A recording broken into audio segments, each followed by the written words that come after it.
Oi, gente. Hoje eu vim falar com vocês sobre essas três lindezas aqui. E eu vou tentar falar o máximo possível sem dar spoilers. Então, o primeiro livro das Crônicas de Amor e Ódio é The Kiss of Deception. E aqui a gente vai começar a conhecer a Lia, que é a personagem principal da trilogia. Ela é uma princesa do reino de Morgan e ela tá destinada para casar com um cara que ela não conhece, porque é um casamento que foi arranjado pelo pai dela. E ela é uma primeira filha de uma primeira filha, que nesse reino isso representa, assim, que essas mulheres que são primeiras filhas, né, elas têm um dom. Só que a Lia nunca sentiu a presença desse dom na vida dela, então ela não acredita muito, nem que o dom exista, na verdade. E com essa questão do casamento marcado, arranjado, e ela nunca viu o noivo, ela decide fugir. Ela vai com a Pauline, que é a acompanhante dela, né? E elas fogem do reino, vão para uma cidade, vilarejo no interior, e elas começam a viver de forma bem simples. E aí começa a parte mais emocionante da história, porque quando a Lia fugiu, o príncipe que ia casar com ela ficou revoltado com a situação, né? Porque ele foi abandonado no altar, e ele decide partir em busca dela, né, para tentar conhecê-la e descobrir por que ela fez isso e tal. Só que também existe um outro homem que vai partir em busca de Lia, que é um assassino do reino de Venda.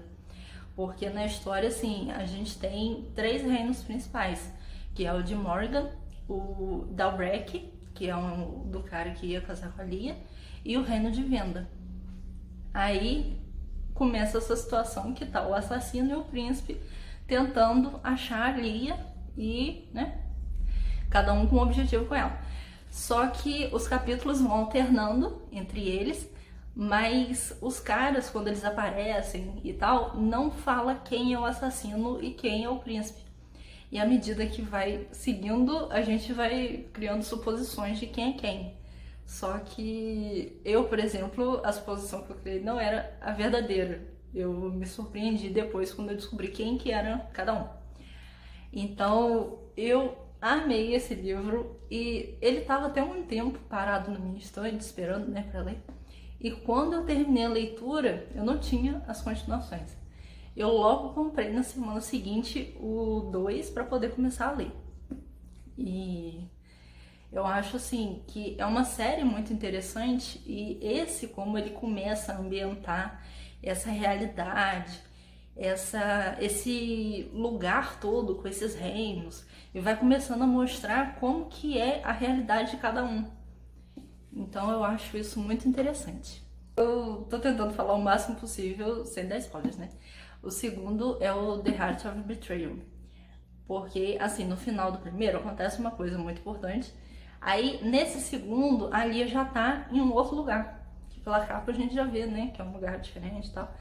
E esse segundo aqui, tem muita gente que falou comigo que não gostou tanto porque achou uma leitura mais parada. Eu não tenho problema com leituras assim e não achei parada, não. Porque aqui, como a Lia acabou indo parar em um outro lugar, esse livro ambienta muito bem a vida naquele lugar, a realidade daquele povo, o que eles estão passando, o que eles estão vivendo e sofrendo. E com isso a Lia vai percebendo como que a vida ali é diferente de tudo que ela sempre conheceu no reino dela. Então eu acho isso muito interessante porque mostra o quanto a personagem está amadurecendo. Porque ela está conhecendo, né, uma realidade fora da bolha dela, fora do que ela achava que... Porque para ela todos os lugares eram como Morgan. E agora ela está descobrindo que não é. Então esse livro também é muito bom. Eu li no embalo e logo eu precisei comprar o terceiro, né? Então, mais um que vocês precisam ler. E quanto ao terceiro, que é o último, porque assim, no final desse aqui acontece tanta coisa. Porque o livro, assim, é o que eu falo, ele é meio parado, né? No início e tal. Mas quando vai chegando pro final, tem tanta coisa bombástica acontecendo de uma vez só, que eu já comecei a duvidar do que poderia vir pela frente, porque tava muito complicada a situação pra Lia, coitada. E o último, que é o The Beauty of Darkness, que tem um título bem sugestivo pra situação. Aqui a gente vai perceber, como a gente pode ver pela capa, né, que vai ter uma batalha. uma batalha muito importante, muito grave. E a situação é que, assim, eles ficaram afastados dos reinos, né, por muito tempo, nos primeiros livros e tal. Não por muito tempo, por alguns meses. Só que quando alguns personagens voltaram para os seus reinos de origem, eles perceberam quanto a vida lá tinha mudado, quanta coisa tinha acontecido e coisa que prejudicou não só o reino, mas o próprio futuro deles. Então, esse livro mostra uma batalha que é mais do que batalhar contra um mal que está sendo construído e que quer destruir os reinos e dominar, mas batalhar para lutar por um futuro melhor para todo mundo, ali principalmente, porque como ela conheceu outro reino, ela viu o quanto esse povo sofria e precisava de ajuda. E agora ela acha que ela precisa fazer isso, ela precisa mudar.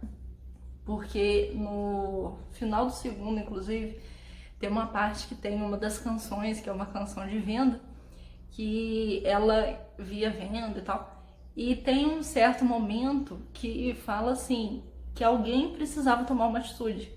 Então por que não ela, né? Por que não ela ser destinada a resolver a situação, a tentar mudar o futuro de todo mundo e criar um mundo melhor, com uma vida mais equilibrada entre os reinos, né? Então, assim, a trilogia é fantástica. Eu li esse aqui, então eu li no embalo. E são leituras, assim, muito envolventes. É uma fantasia muito boa, porque tem a questão do dom, né? E tem alguns elementos também sobrenaturais.